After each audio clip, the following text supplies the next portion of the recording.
today, which is the global significance of Western art music. Now, I had to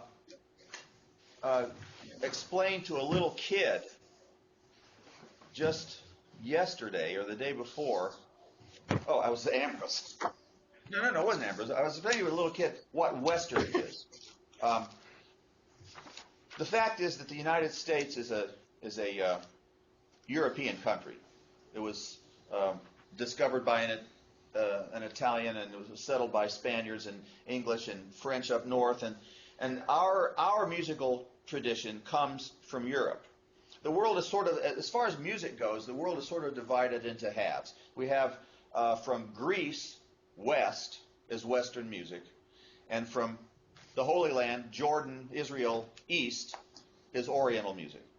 And of those two types of music, Western art music has come to dominate the entire world, and I'll be more specific about that as we go on. But before we get specific about the history of it, let's talk a little bit about the right and left brain paradox. I'm sure those of you who have taken classes with me before have heard this many times. How many hands do you have?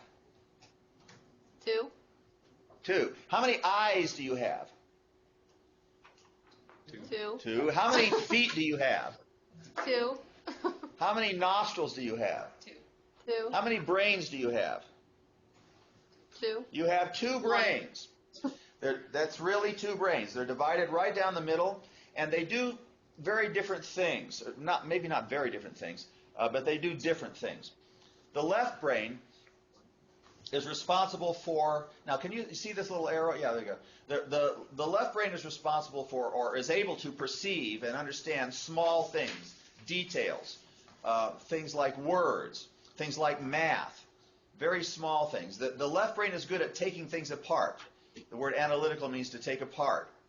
The left brain is able to follow systems. It's able to sequential understanding is natural to the left brain, and that of course includes things like logical reasoning.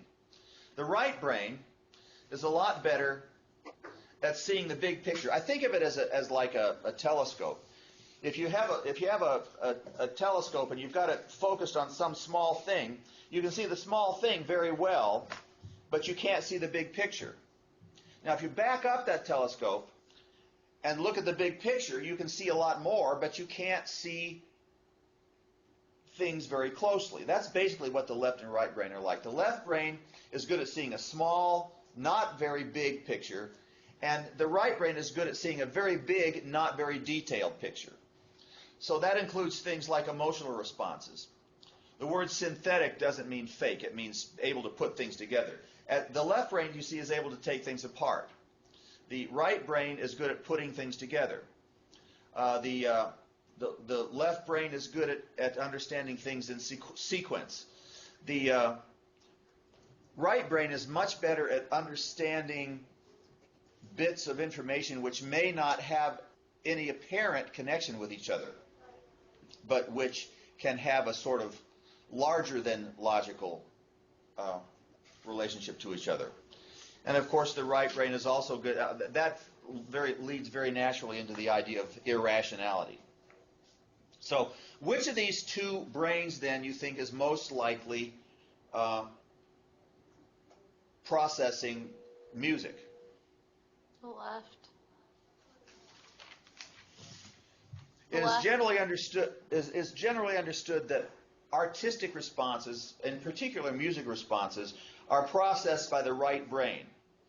If you attach electrodes to a non-musician's brain and play music, you'll get a lot of right brain activity. Music is intuitive, it's irrational, it's emotional, it's, However, if you attach an electrode to a trained musician's brain, you get a lot of left brain activity, because musicians have been taught to take these intuitive, sort of vague, emotional type responses and attach specific names to them. And once something has a name attached to it, it becomes a verbal structure. And of course, the left brain is it good at understanding verbal structures. So what we're going to be doing in this class is, to a certain extent, we're going to be destroying your intuitive understanding of music, because we're going to get more left brain about it. Now, have no fear. Those of you, there may be some people who object to this image, but I have a little bunny here. Hello? Why did it do that? You see the bunny? We have a bunny here. The bunny has nice, floppy, sweet, white ears. Rip the ears off the bunny. Bunny has a nice nose. Tear his head off. Tear his legs apart. Now we have a dead bunny, right? We have little pieces of a dead bunny. But our experience of the bunny is much more literal now, isn't it? Because we can see little pieces of it. The magic of it is that you can put the bunny back together. It comes back to life, and not only is it the same sweet, lovely, soft, cuddly bunny it was before, but we have an in-depth appreciation of the bunny. We understand the bunny better having taken it apart than if we hadn't taken it apart. So if you have the courage to take apart something that you love, when you put it back together, your love for it will only be deeper, I guarantee it. Now, going on. Here is a cute picture I found on the internet explaining the left and right brain. The left, you see, is a bunch of little computer guys sitting in boxes, understanding things on their computer tape. And the right brain has hippies meditating and sleeping on flowers and flying kites and stuff. It's notice that the left brain is in black and white, and the right brain is in living color. Also notice that there are bridges between the two brains. You see this little guy here? He's about to take a trip into the left brain, and these people here are escaping their cubicles and coming into the right brain.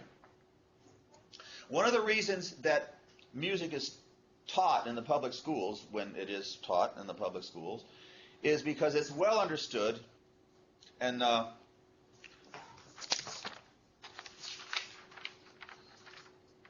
Jun-Ho Lee's mother understood this very well when she made him take piano lessons.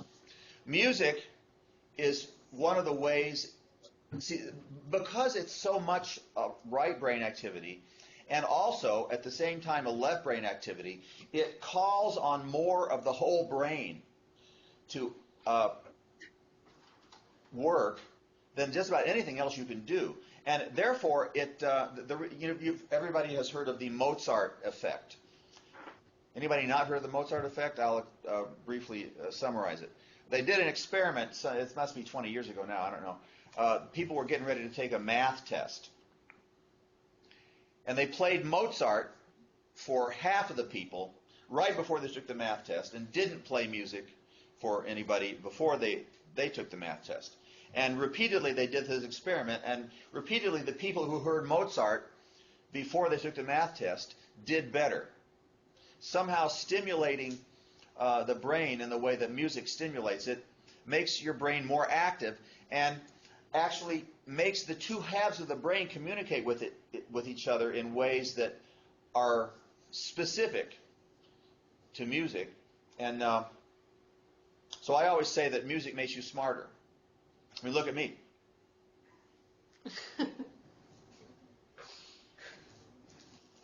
Now, since this class would